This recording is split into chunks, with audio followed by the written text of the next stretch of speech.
สบายดีทุกคนเวลาว่างมาฟังนิทานเป็นการสร้างบรรยากาศผ่อนคลายหายเมื่อยนิทานนี่มีชื่อว่าตัวเสืออยากเห็นปัญญานำคนเฮามาฟังเบิ่งเนาะแต่กี่แต่ก่อนล้นนานมาแล้วมีพ่อนาคนหนึงไปเฮ็ดนาอยู่ไกลบ้าน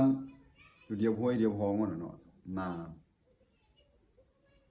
พ่อนาคนนั้นมันเป็นคนน้อยคนจ้อยหุ่นดีเลยแต่ว่าตัวควายสุดท้ายนาเป็นควายทึกเยอะวันนี้ไถนาไปแล้วแมันว่าตัวควายไปซื้อเจอสกอยหายก็ตีไปเลยเนาะบังคับตัวควายคือไปน่ะตามทางเพื่อต่างไทยนี่วันนี้ตัวเสือเลยมันจอบอยู่อะน่ะป้าข้างหน้านั้นเบิ่งอยู่เสือก็งึดว่าป้า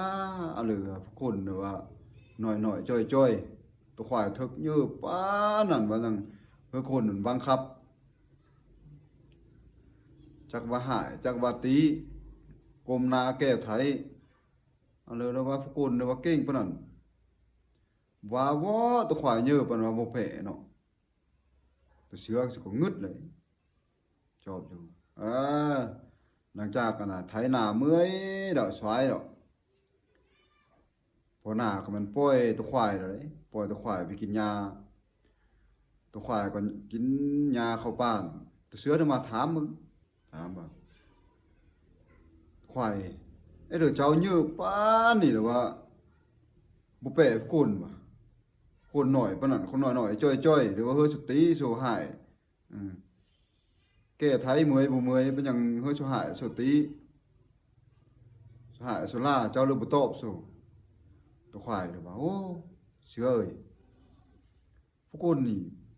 สุมีปัญญาเลยสิว่าเออหาแปะเขาแหละสุมีปัญญาเลยเก่งเลยมื้อนี้ตัวเสือเลยมันอยากเห็นปัญญาเลยมื้อนี้อยากเห็นอยากไล่เลยหลังจากตอนเที่ยงพักผ่อนตัวเสือก็ออกมาเลยออกมาหาหัวหน้าถามว่าหัวหน้าข้อยยินตัวควายว่าคนมันมีปัญญามันเป็นเรื่องปัญญาค่อยเบิ่งเลยว่าคนมีเก่งมีปัญญาหัวหน้าก็ว่าโอ้บางปัญญาข้อยมันค่อยห้อยเอาไว้กับพาเหือนก็เหือนบ่ได้เอามานำเลยคือขอคือเจ้ามาเอามาค่อยเบิ่งเลยข้อยมันอยากเห็นเห็นปัญญาคน